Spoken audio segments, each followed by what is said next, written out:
défi à relever ce matin, c'est de prêcher un peu moins avec passion que d'habitude. Et pour ceux qui me connaissent, c'est vraiment un défi. J'étais le week-end dernier à Abidjan et j'ai enregistré une douzaine d'émissions pour la télé LMTV, pour ceux qui connaissent. Et la clim dans les studios et la chaleur à l'extérieur a eu raison de ma voix. Donc si vous me voyez m'énerver, vous dites, pasteur, restez calme, ça va bien se passer. Moi, j'ai besoin d'être rassuré parfois. Pasteur, restez calme, ça va bien se passer. On fait un deal? Allez, dac, on y va. Vous vous souvenez qu'on a commencé il y a quelques semaines de cela une série sur la foi. C'est quoi la foi? Et c'est important, effectivement, de se poser cette question. Rien n'a autant impressionné, émerveillé Jésus que la foi. Rien. Jamais on a vu Jésus dire à ses disciples, « Oh, t'as vu cette personne-là? Bah, elle est juste, c'est une personne juste. » Jamais on a vu Jésus dire à ses disciples, « Oh, tu vois, cette personne, elle est sage. » Ou alors, tu vois cette personne, c'est une femme ou un homme de prière. Jamais on a vu ça. Par contre, quand un capitaine romain est venu voir Jésus pour lui demander de guérir son serviteur, et ce capitaine d'ajouter, c'est même pas la peine que tu te déplaces, dis simplement un mot et mon serviteur qui est resté à la maison va être guéri. La Bible nous dit que Jésus a dit, j'ai jamais vu ça. Dans tout Israël, je n'ai jamais vu quelqu'un avec autant de foi. Excusez-moi de le dire comme cela, mais Jésus a été impressionné. Et on est d'accord que pour impressionner Jésus, il en faut tout de même. Jésus a été impressionné uniquement par la foi de cet homme. Et j'aimerais vous dire que s'il y a quelque chose qui émerveille Dieu plus que tout autre au monde, c'est la foi. Et je voudrais qu'on puisse être des hommes, des femmes, des églises qui manifestent la foi. Qu'est-ce que la foi? On a répondu à cette question de la manière la plus simple il y a 15 jours. On aurait pu rentrer dans des définitions théologiques, il y a une ou deux références dans la Bible qui disent ce qu'est la foi, mais j'ai voulu vraiment rendre cette définition accessible à tous. Et en plus, je pense que c'est la définition qui est la plus proche de la réalité. Qu'est-ce que la foi? La foi, c'est faire confiance à Dieu. Tous les jours, on doit faire confiance. Certains ont dû faire confiance à leur épouse quand ce matin, leur épouse leur a servi le petit déjeuner. Il faut avoir la foi. Hein? Ouais. On a la foi dans les freins de notre voiture quand effectivement on arrive là, on arrive à un stop, ça va freiner ou pas freiner. Mais on vit tous et toujours de la foi. C'est faire confiance. Et la foi en Dieu, c'est lui faire confiance. C'est la meilleure des définitions que nous pouvons avoir. Faire confiance à Dieu en toutes circonstances, y compris dans nos moments d'attente. Et c'est le sujet de ce matin, le titre est le suivant, « Attendre avec confiance ». 100% des personnes présentes dans ce lieu ont déjà attendu. On attend tout le temps. On attend le bus, on attend le métro, on attend le train. Parfois, on attend pour rien parce qu'ils ne viennent pas. On attend l'avion. On attend le colis qu'on a commandé qui vient de bip. On attend au restaurant. On attend des personnes. Et peut-être que la personne que vous avez attendue le plus au monde est assise aujourd'hui à côté de vous.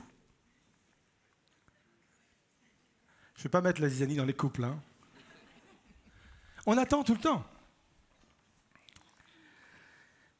Pourtant, le monde fait tout pour réduire les moments d'attente. Je sais que je vais parler à une certaine génération. Vous vous souvenez de ce temps où, quand on suivait une série télévisée, il fallait attendre la semaine d'après pour voir le second épisode?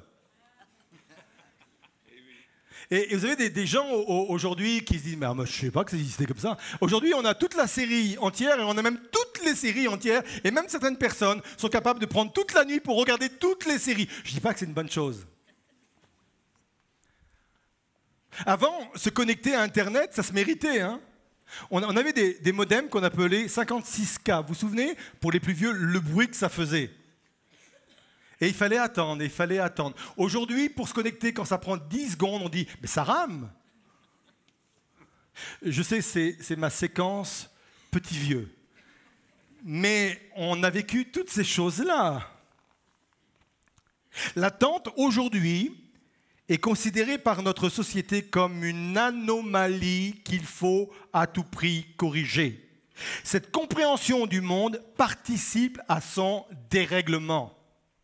C'est parce qu'on ne sait plus attendre que le monde va si mal, qu'il se dérègle, et ça sur tous les plans. Alors, on va voir maintenant 3 choses à comprendre sur l'attente, sur nos moments d'attente. On y va? Premièrement, avec Dieu, l'attente est la norme.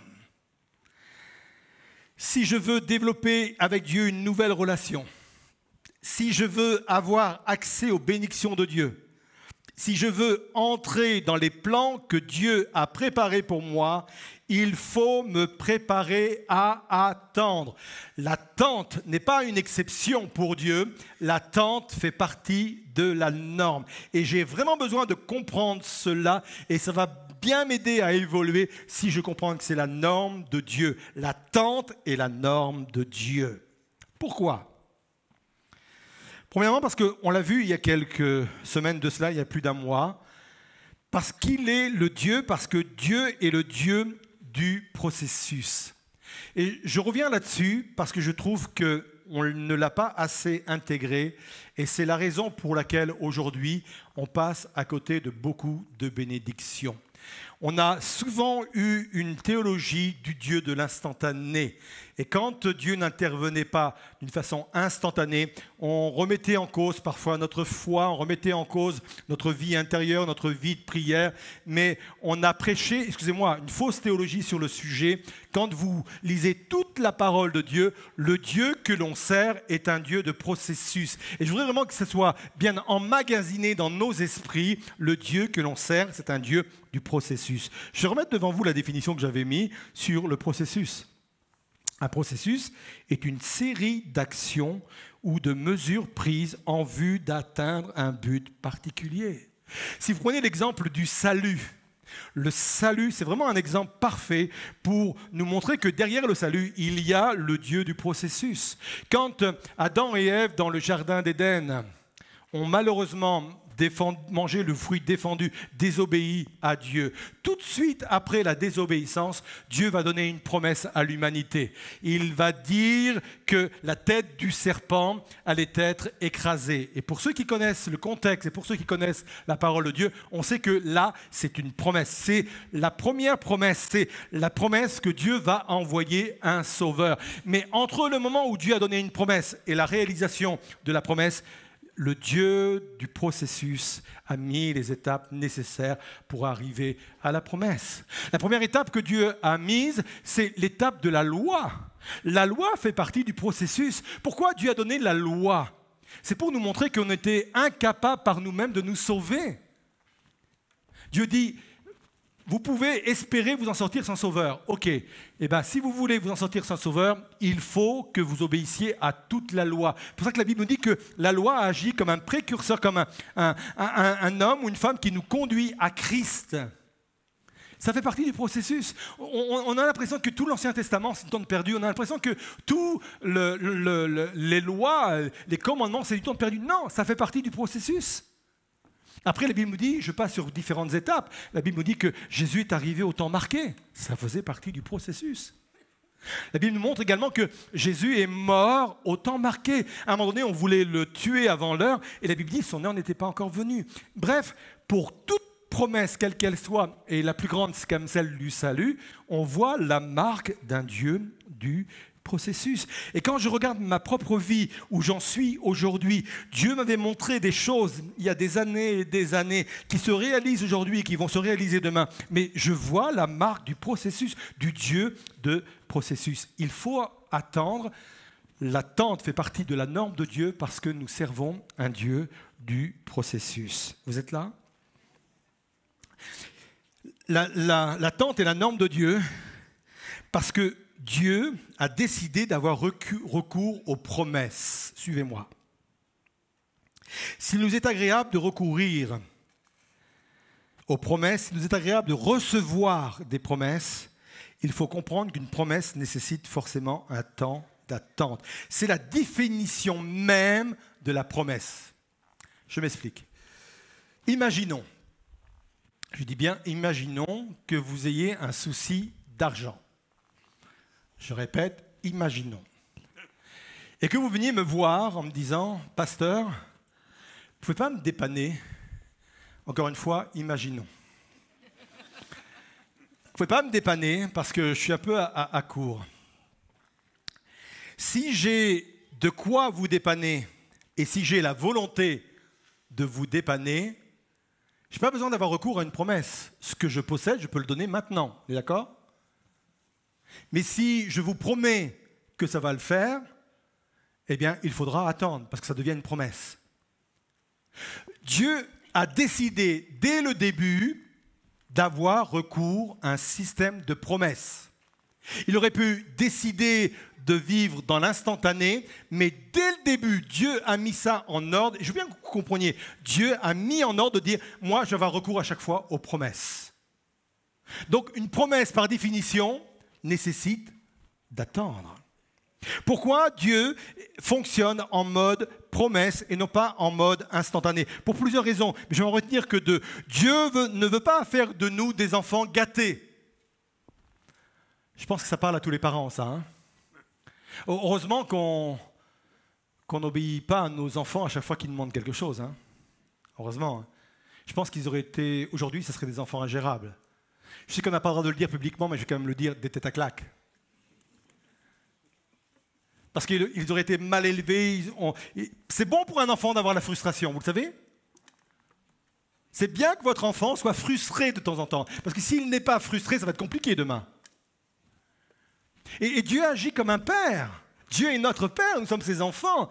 Et c'est pour ça qu'il a recours à la promesse. C'est parce qu'il ne veut pas faire de nous des enfants gâtés. Et puis, pour Dieu également, le chemin est aussi important que la destinée. C'est la deuxième raison. Le chemin est aussi important que la destinée. La destinée, c'est la promesse que Dieu m'a faite. C'est la réalisation de cette promesse. Mais pour pouvoir porter cette promesse-là, le chemin est aussi important.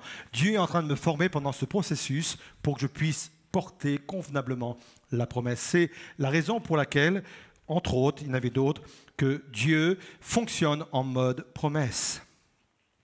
Et c'est parce que nous n'avons pas intégré cela comme étant la norme que nous passons à côté de nombreuses bénédictions. Et moi, je pense que si aujourd'hui nous avons laissé de côté certaines promesses, si aujourd'hui nous ne bénéficions pas de certaines bénédictions, c'est parce qu'on n'a pas intégré que dans l'Esprit de Dieu, la norme, c'est l'attente. La foi est toujours liée à l'attente. La foi seule n'est pas suffisante. Hébreux 6, verset 12, j'ai choisi la version Semeur. Ainsi, vous ne vous lâcherez point, mais vous imiterez ceux qui, par leur foi, pas seulement, et leur attente patiente, reçoivent l'héritage promis. Ceux par la foi, en fin de compte, il anticipe le chapitre 11 de l'Épître aux Hébreux. Vous le connaissez tous, c'est la galerie des héros de la foi. Et il dit, si eux ont obtenu autant, ce n'est pas uniquement à cause de leur foi, mais c'est aussi la foi qui est jumelée à l'attente. J'aimerais vous dire que vos bénédictions ne pourront se réaliser qu'à partir du moment où vous allez associer la foi à l'attente. Les hommes de foi sont aussi, quand je parle homme, humanité, dans le sens général, les personnes de foi sont des personnes qui savent attendre. Nous attendons tous une promesse, que ce soit sur la vie perso, que ce soit sur la vie de famille, que ce soit sur le travail, que ce soit sur la santé. Bref, on a recensé à peu près plus de 7000 promesses dans la parole de Dieu et on est tous en mesure, en tant que chrétiens et à différents niveaux, d'être en attente de certaines promesses. Je suis persuadé que dans ce lieu, plusieurs, pour ne pas dire la majorité, la totalité, sont en attente de promesses. Voilà la première chose qu'il faut comprendre sur nos moments d'attente. Avec Dieu, l'attente est une norme. Deuxièmement, une promesse a besoin d'être nourrie pour subsister. Et c'est encore une fois un élément important. Que ce soit une promesse d'appel, de ministère, de projet, d'exaucement, une promesse que j'ai reçue ne peut pas vivre d'elle-même, elle a besoin d'être nourrie pour subsister. Pour une simple raison, c'est qu'une promesse est quelque chose de vivant. Une promesse est une semence que Dieu a déposée dans une vie, dans un cœur, et cette semence, comme toute semence, renferme la vie. Vous qui êtes là et qui avez reçu des promesses, réfléchissez à ça et dites, la promesse, ce n'est pas seulement quelques mots ou quelques versets que j'ai reçus ou une parole que j'ai reçue. Une promesse, c'est une semence et comme toute semence, ça renferme la vie. Il y a la vie dans ma promesse. Et on comprend comment ça fonctionne au travers de l'expérience encore de Jésus. Et je reviens toujours à la promesse d'un sauveur. Ésaïe 53, verset 2. Restez encore avec moi. Ésaïe 53, verset 2, il est dit ceci, concernant le Seigneur. Il s'est élevé devant lui comme une faible plante. Encore une fois, l'idée de semence. Comme un rejeton qui sort d'une terre desséchée. Et ça parle de l'environnement proche du Seigneur Jésus. On va expliquer tout ça. Une promesse, la promesse que j'ai reçue, c'est une semence. Il y a la vie à l'intérieur. Quand elle pousse, comme pour le Seigneur Jésus, elle pousse dans une terre desséchée. Ça veut dire que son environnement proche du Seigneur Jésus n'avait en lui aucune substance pour maintenir en vie cette semence. Cette semence, cette bénédiction, cette promesse aurait dû se dessécher, elle aurait dû mourir, parce qu'il est sorti dans une terre complètement desséchée. Et on comprend l'environnement du Seigneur Jésus quand il est né. Un environnement proche de religieux qui l'ont rejeté, rempli d'incrédulité, rempli de trahison. C'est l'environnement dans lequel Jésus est né. L'environnement dans lequel la promesse devait sortir. Et si la promesse avait dû compter sur son environnement, cette terre desséchée, elle serait morte à jamais. Et ça, c'est le principe même de toute semence et de toute bénédiction ou promesse que nous avons reçue. Ça veut dire quoi? Le Seigneur Jésus, lui, a trouvé sa substance ailleurs. Il le disait lui-même, « Moi et mon Père, nous sommes un ». Et on le voit à plusieurs reprises, effectivement, se mettre à l'écart pour rechercher la présence de Dieu. On le voit à plusieurs reprises dire « Moi, je fais ce que je vois le Père faire. Je parle comme le Père parle. » Bref, il avait une communion tellement étroite avec son Père que c'était sa nourriture. Et sa nourriture venait nourrir son appel, venait nourrir sa bénédiction, venait nourrir sa promesse. Et j'aimerais vous dire qu'aujourd'hui, avoir reçu une promesse est une chose. La conserver en vie en est une autre. Et elle ne peut pas subsister uniquement par mon environnement proche. Peut-être que vous avez un environnement favorable, peut-être que vous êtes dans un milieu chrétien, peut-être qu'autour de vous on parle beaucoup de paroles de foi. C'est déjà important, mais peut-être que ce n'est pas le cas. J'aimerais vous dire que votre promesse ne peut subsister qu'à partir du moment où vous la nourrissez. Et elle va être nourrie uniquement par la présence de Dieu. Ça, c'est une réalité, effectivement, qu'il faut comprendre. Et pour appuyer cela, on va prendre l'exemple d'Habakkuk. Vous savez, Habakkuk, c'est un prophète, un petit prophète. Et son livre n'a que 3 chapitres. Et Habakkuk est celui qui attendait une promesse. Et voilà comment Dieu va lui parler. Habakkuk 2:3, car c'est une prophétie dont le temps est déjà fixé. Elle marche vers son terme et elle ne mentira pas. Si elle tarde, attends-la, car elle s'accomplira certainement. Et j'aime ce qui est écrit dans la première partie concernant cette promesse, cette prophétie, peu importe comment on l'appelle, cette vision, elle marche vers son terme.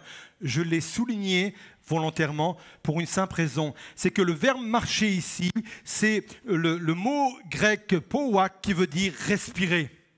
En fin de compte, Dieu est en train de dire à Habakkuk, je ne sais pas si tu es conscient, c'est une semence vivante. Si tu es attentif, tu vas sentir cette promesse respirer en toi. Et là, je parle de choses concrètes, chers amis et frères et sœurs. Moi, je crois que nous sommes en mesure de sentir cette promesse respirer en nous. Elle doit venir respirer dans nos moments de communion avec Dieu. Elle doit venir respirer quand je réfléchis à ce que Dieu veut que je fasse. Depuis très jeune, quand je suis rentré dans le ministère, Dieu m'a donné des promesses très précises, des promesses qui se sont déjà réalisées, qui sont en train de se réaliser, qui vont se réaliser demain, concernant ma propre vie ou concernant même mon ministère. Ce que je vois aujourd'hui de mes propres yeux, ça a respiré en moi depuis très longtemps déjà. Ce que nous vivons avec l'église ELM, je peux vous dire que ça fait des années et des années que ça respire en moi. Et quand Habakkuk reçoit de la part du Seigneur, elle est en marche, cette promesse. Ça veut dire, elle respire. Si tu l'écoutes, elle respire en toi. Est-ce que ta promesse respire encore en toi? Et peut-être que ce matin, cette promesse a besoin de reprendre vie. Peut-être que ce matin, cette promesse qui a besoin d'à nouveau d'entendre sa respiration. Oui, je me lâche au niveau de la voix parce que c'est mon dernier culte. Et il me reste encore 10 minutes, d'accord? Donc, ne me faites pas signe de me calmer, d'accord? Je ne suis pas énervé, je suis juste passionné, vous le savez. Est-ce que cette promesse, vous la sentez respirer en vous? C'est important. Et c'est à partir du moment où je vais la nourrir, à partir du moment où je vais être dans la présence de Dieu, ma respiration, je vais l'emmener dans la présence de Dieu. Ma respiration, je vais l'amener dans mes réflexions. Ma respiration, je vais l'amener à chaque fois que je vais écrire mon projet. Ça respire en moi. Vous ne pouvez pas imaginer, je ne peux pas vous faire peur, je ne pouvais pas imaginer tout ce qui respire encore en moi. J'ai hâte. Non, il faut attendre. Merci, Alain.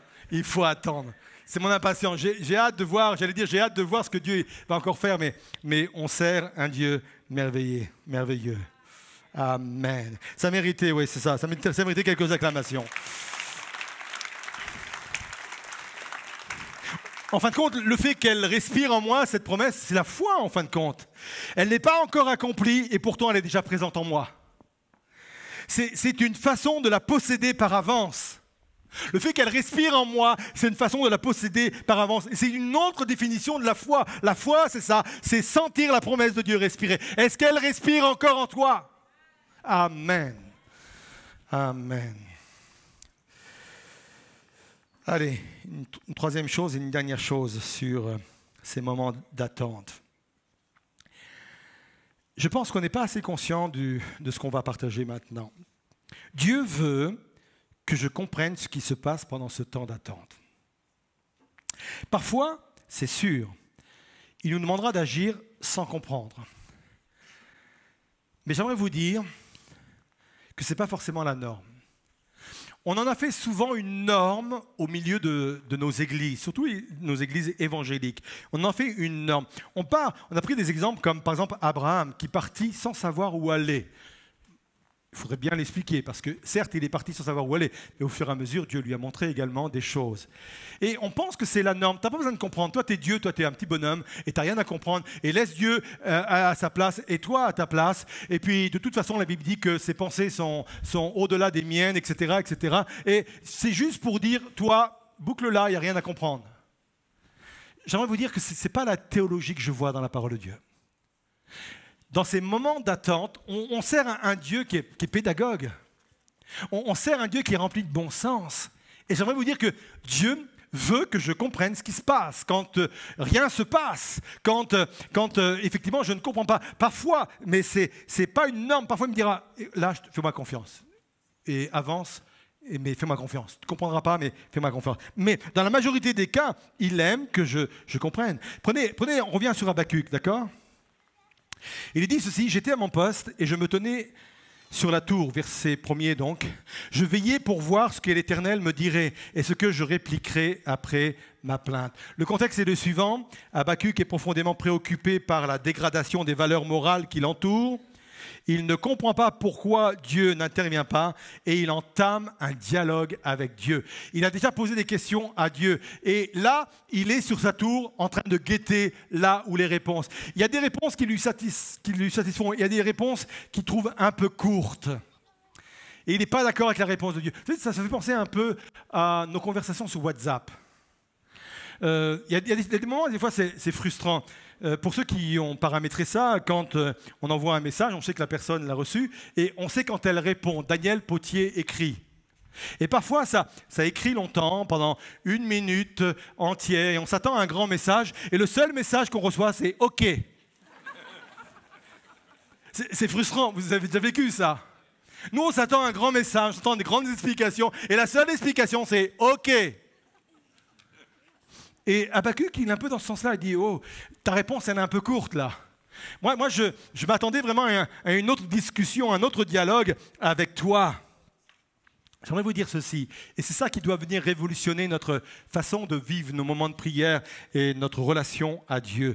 J'aimerais vous dire que Dieu se plie au jeu du dialogue. Vous entendez ça? Je veux vraiment insister là-dessus. Quand j'ai compris cette vérité, ça a changé, métamorphosé complètement ma relation à Dieu. Dieu se plie au jeu du dialogue. On a plein de questions, et la réponse de Dieu, c'est pas « parce que ». Encore une fois, je parle aux parents, hein. Quand les enfants viennent avec tout ça, parce que.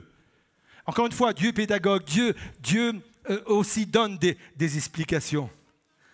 Et quand Habakkuk pose des questions, et des fois vives, hein, des questions directes, Dieu ne le réprimande pas, Dieu explique. Et il y a un verset, pas concernant Habakkuk, mais un verset référence qui pour moi est essentiel, c'est dans Ésaïe 1, verset 18. J'ai choisi la version Summer, j'en ai même choisi plusieurs versions et on va en voir 3. Première version, Dieu dit à son peuple, venez et discutons ensemble, dit l'Éternel. Vous connaissez beaucoup de Dieu qui quand vous ne comprenez pas, quand vous posez des questions, on dit viens, on va discuter ensemble. La version français courante dit ceci, venez donc, dit le Seigneur, nous allons nous expliquer. Mais qui es-tu, Dieu, pour te mettre à mon niveau? Qu'est-ce que l'homme que tu prennes soin de lui? Et une autre version, une version anglophone, dit ceci, venez et raisonnons ensemble, dit l'Éternel. Et là, on est loin de ces réponses, de ces versets un peu à l'emporte-pièce. Oui, mais les pensées de Dieu sont au-dessus de mes pensées. Bien entendu que les pensées de Dieu sont au-dessus de mes pensées. Bien entendu que je suis incapable d'avoir l'intelligence et la compréhension que Dieu a. Bien entendu, ce sont des réalités, mais Dieu se plie lui-même. Dieu, qui est Dieu au-dessus de tout, se plie à venir à mon auteur et dire, on va expliquer ensemble. Moi, ça me touche, ça me bouleverse. De l'amour et de l'attention que Dieu peut avoir à mon égard. Il y a une différence entre parler à quelqu'un et parler avec quelqu'un. Et bien souvent, nos prières ressemblent à parler à Dieu. Mais Dieu n'est pas intéressé pour cette forme de prière. Parler à Dieu consiste à égrener nos besoins. Et c'est pas mal, Dieu dit qu'il faut faire connaître nos besoins à lui. Mais Dieu veut qu'on parle avec lui. Et ça s'apprend. C'est pour cela que, personnellement, j'aime beaucoup prier en ayant ma Bible. Et je lis et je prie. Parce que la Bible, c'est la parole de Dieu. C'est la façon dont Dieu a pour s'exprimer. Et je peux vous dire que dans des moments d'incompréhension, dans des moments de recherche de la volonté de Dieu, de recherche de la compréhension des choses, la parole de Dieu m'aide énormément à comprendre les choses. Et je fais mieux que ça. Je m'autorise à réfléchir dans mes moments de prière, à réfléchir dans la présence de Dieu. Et on a l'impression que quand on réfléchit, on ne prie plus. Dieu ne comptabilise pas la prière au mètre carré, au mètre linéaire. Hein. Ce n'est pas parce que je vais étaler un mètre linéaire pendant un quart d'heure, 20 minutes, une demi-heure, semblant que ma prière est efficace. Mais prier, c'est aussi réfléchir dans la présence de Dieu. J'aime ces moments où je réfléchis dans la présence de Dieu. Et je peux vous dire que si vous faites cela, vous allez être étonné des pensées qui vont monter à votre cerveau. Et ces pensées sont tellement bonnes qu'elles ne peuvent pas venir de vous. Je me sais assez intelligent, mais il y a des choses que j'ai qui montent au cerveau. Je me dis, ça Daniel, ça ne vient pas de toi. C'est un peu comme Jésus qui a dit à Pierre, oh là là, c'est pas la chair et le sang qui t'ont révélé cela. Et il y a des choses, et ça fait partie de la prière, c'est la prière. Et il y a plein de lumières que Dieu a pu mettre sur des situations que je ne comprenais pas, ou pour me préparer à l'avenir, uniquement dans le fait de penser. Des choses sont venues à l'esprit. C'est tellement clair, c'est tellement évident que ça m'a rassuré pour l'avenir. Dieu est dans l'explication. J'aime l'idée que quand Jésus a appris la mort de son cousin Jean-Baptiste. Vous savez, il se passe quelque chose entre les cousins. On a tous des cousins et des cousines, moi je l'espère pour vous. C'est des demi-frères, hein. C'est comme des frères parfois, beaucoup de complicité. Et j'ose imaginer que Jésus avait une complicité avec son cousin pendant son enfance. C'est comme un frère. Et un jour, il apprend que son cousin est mort. Et de quelle manière? Décapité. Et la Bible nous dit ceci. Je n'ai pas donné cette référence dans Matthieu 14, 13. Quand Jésus a entendu cette nouvelle de la mort de Jean-Baptiste, il quitta la contrée en bateau et se retira à l'écart dans un endroit désert. On sait que Jésus choisissait des endroits déserts pour avoir une communion avec Dieu. Et là, c'est sûr, dans le contexte, il veut une communion avec son Dieu, avec son Père. Et je pense qu'il veut comprendre ce qui se passe. Parce que Jésus est pleinement Dieu, mais il est pleinement homme, fils de Dieu, fils de l'homme. Et je pense qu'il a été affecté, même émotionnellement par cela. Jésus, tout Jésus qu'il est, il a besoin de comprendre. Et je veux voir au travers de ce verset quand il dit, il faut se mettre à l'écart. Je veux comprendre. Je veux, moi, Seigneur, tu m'expliques pourquoi les choses se sont passées ainsi. Il arrive dans le lieu où il voulait se mettre à l'écart. Il y a déjà la foule qui est là. Et Jésus consacre du temps avant à la foule. Il enseigne la foule pendant des heures.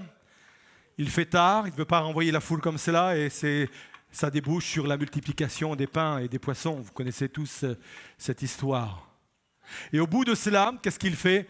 Il renvoie la foule et les disciples. Lui, il veut rester. Permettez-moi de penser qu'il veut son explication. Il renvoie la foule et les disciples et lui reste. Pourquoi veut-il rester? Pourquoi? Parce qu'il veut avoir son moment intime avec son Père. Il n'a pas eu son compte, il a été dérangé par la foule, mais il a besoin d'avoir des réponses à ses questions et il veut se mettre à part pour cela.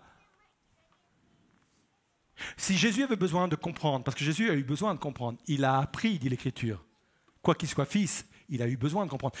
Sortons des clichés un peu de ce que Jésus, encore une fois, parfaitement Dieu mais parfaitement homme, il a besoin de comprendre. La Bible dit qu'il a appris l'obéissance. Il a besoin d'apprendre, il a besoin de comprendre.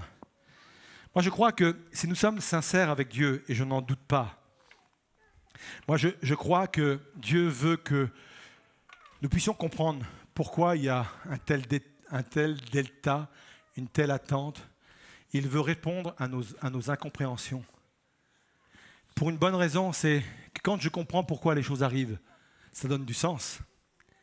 Et quand il y a du sens, mon approche est différente, mon engagement est différent, ma foi change, ma relation avec Dieu change, parce que d'un seul coup, ça prend du sens.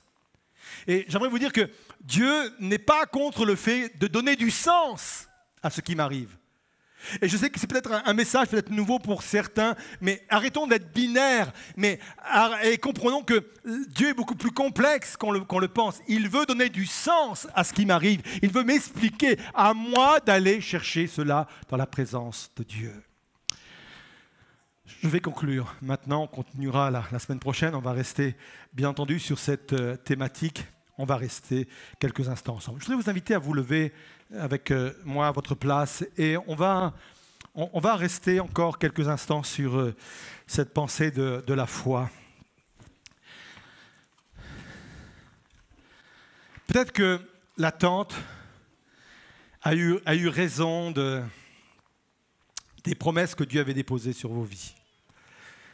Peut-être que l'attente a eu raison de la vision que Dieu avait déposée dans votre cœur. Peut-être que l'attente a eu raison d'un don, d'un talent que Dieu avait déposé dans ton cœur. Et j'aimerais, ce matin, que toutes ces choses-là puissent être ranimées dans la présence de Dieu. Déjà, comprendre peut-être que l'attente, ce n'est pas une anomalie en fin de compte. Ça fait partie du processus. Nous servons un Dieu de processus. Et si l'attente serait due, des fois on insiste là-dessus, serait due peut-être à un péché ou un manque de foi, n'ayez crainte. Si vous êtes dans une démarche de comprendre, Dieu va vous le montrer. Ça peut arriver, bien entendu, mais Dieu vous le montrera. Mais très souvent, l'attente est due au fait que nous servons le Dieu du processus. Et j'ai besoin aujourd'hui d'aller chercher et rechercher peut-être ce que j'ai laissé de côté parce que je pensais que ça ne fonctionnait pas. Parce que je pensais que je n'étais pas à la hauteur, je n'avais pas la dimension, je n'avais pas la carrure pour recevoir cette promesse. Je réalise ce matin que l'attente fait partie de la norme de Dieu. Je réalise ce matin également qu'une promesse est vivante. Elle est vivante. C'est une semence vivante. Peut-être que je l'ai négligée, je ne l'ai pas entretenue. Je veux aller la rechercher. Je veux aller la redéterrer pour lui redonner vie. Je veux tout à nouveau la sentir respirer en moi. Je ne sais quelle promesse t'animer, je ne sais quelle vision t'animer, je ne sais quelle perspective t'animer. Il y a 10 ans, 20 ans, 30 ans, je ne sais ce qui respirait en toi. Mais j'aimerais te dire ce matin que ça peut tout à nouveau respirer en toi. Dieu va dire à Habakkuk, elle est en marche. Littéralement, elle respire. Elle va aller jusqu'au bout parce qu'elle est encore vivante. Et Dieu te dit, écoute cette promesse qui reprend vie. Peut-être que c'est faible, peut-être que le rythme cardiaque est faible, mais ça reprend vie. Que de promesses abandonnées, que de promesses laissées de côté, que d'appels laissés de côté. Elles reprennent vie. Rentre dans la présence de Dieu avec cette promesse à nouveau. Parce que ton environnement proche n'a pas les éléments, les substances pour nourrir ta promesse. Seul Dieu a la substance. Et si aujourd'hui, tu as besoin de comprendre ce qui t'arrive, rentre dans une discussion avec Dieu. Dieu est ouvert, Dieu est disposé à la discussion. Alors, je vais revenir après prier pour vous. Mais pendant que nous sommes dans ces dispositions de cœur, on va chanter ce cantique qui parle des promesses de Dieu. Nous servons le Dieu du oui et amen. Il n'est pas un homme pour mentir. Ce que sa bouche dit, il l'accomplit. C'est la vraie, c'est la vérité. Si Dieu commençait à mentir, il ne serait plus Dieu, parce que la vérité fait partie de sa nature. Dieu ne dit pas uniquement des choses vraies, il est vrai, il est la vérité. Vous retirez la vérité de Dieu, ce n'est plus Dieu, ça fait partie de sa nature. Alors Seigneur, oui, je veux proclamer que ces promesses sont en route. Je veux tout à nouveau les reprendre pour ma vie, me les approprier et m'attendre complètement à toi. On se joint à ce chant.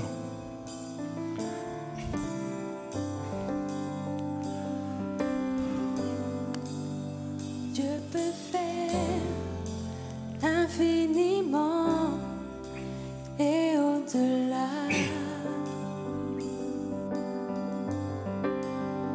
Plus que tout ce que nous demandons ou imaginons.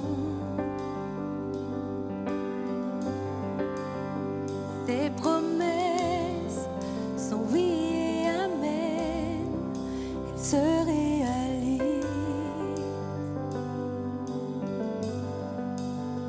Ta parole, toujours sûre et certaine, elle s'accomplira.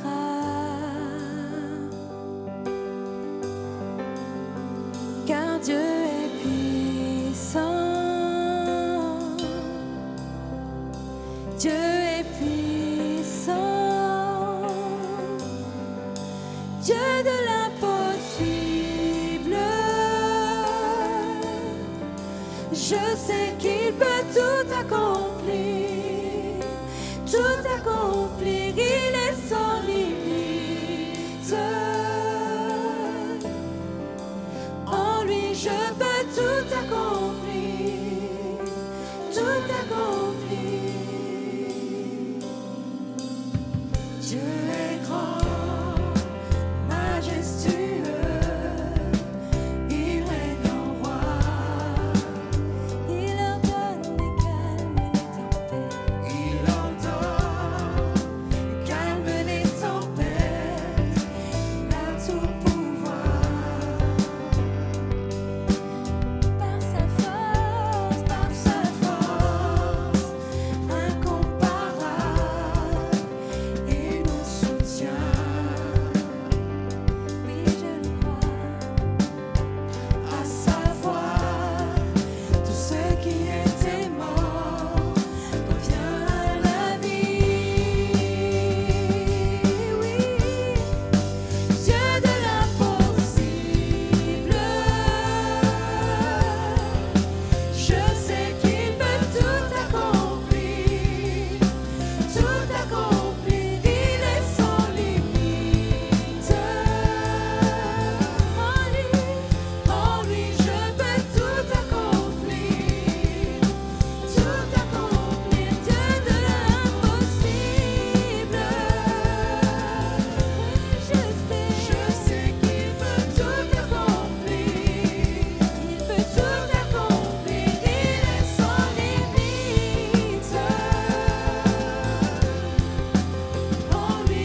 rester quelques instants dans le recueillement. Je ne vais pas faire d'appel comme on a l'habitude de le faire en vous invitant à venir sur le devant, mais uniquement à vos places. On a chanté au son de sa voix, ce qui est mort peut reprendre vie. Là, ça parle de tous les appels, toutes les promesses, toutes les destinées qui ont été abandonnées. Pour différentes raisons. Peut-être on y est pour quelque chose parce qu'on a négligé tout cela, peut-être qu'on a fait des choix qui n'étaient pas bons, ou peut-être que l'attente, le temps a eu raison de tout cela. Je crois qu'au son de la voix de Dieu, ses promesses, ses appels, ses visions, ses destinées peuvent reprendre vie. Elle est en marche, disait Dieu à Habacuc. Elle respire. Et je prie pour que ce matin, ces choses énumérées respirent tout à nouveau. Parce que nous savons le Dieu qui donne la vie. Je vais prier pour vous. Je vais le faire collectivement. Et là où vous êtes à votre place, associez-vous en fonction de votre attente, en fonction de vos prières internes. Associez-vous à cette prière et croyez que le Dieu est le Dieu du oui et du amen. Le amen est important parce que le amen veut dire je suis d'accord. Je vais être d'accord avec vous par rapport à votre attente et à votre besoin. Je veux me mettre en accord avec vous pour cela. Et je vais prier. Et ensuite, on va proclamer une dernière fois par le chant qu'on sert le Dieu qui accomplit toutes choses. Seigneur Jésus, je prie vraiment de passer dans les rangs et d'aller voir aussi les internautes qui sont devant leurs écrans, Seigneur.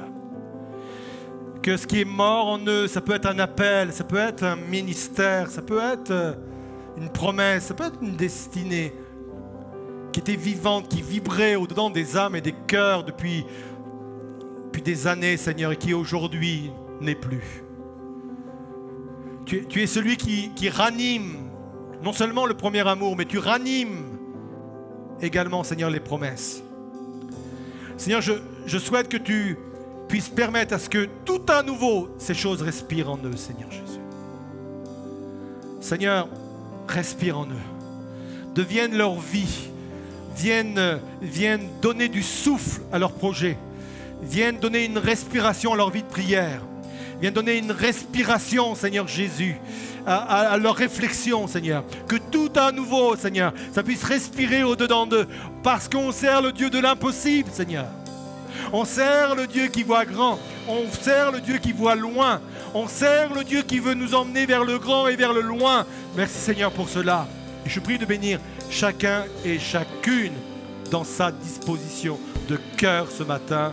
Et on veut proclamer que tu es le Dieu de l'impossible et que tu accomplis toutes choses. Dieu de l'impossible, je sais qu'il peut tout accomplir, il est sans limite. En lui je peux tout accomplir, Dieu de l'impossible. Je le vois, je sais qu'il peut tout accomplir, il est sans limite. En lui je peux tout accomplir, Dieu de l'impossible. Je sais qu'il peut tout accomplir, il est sans limite. En lui je peux tout accomplir, Amen.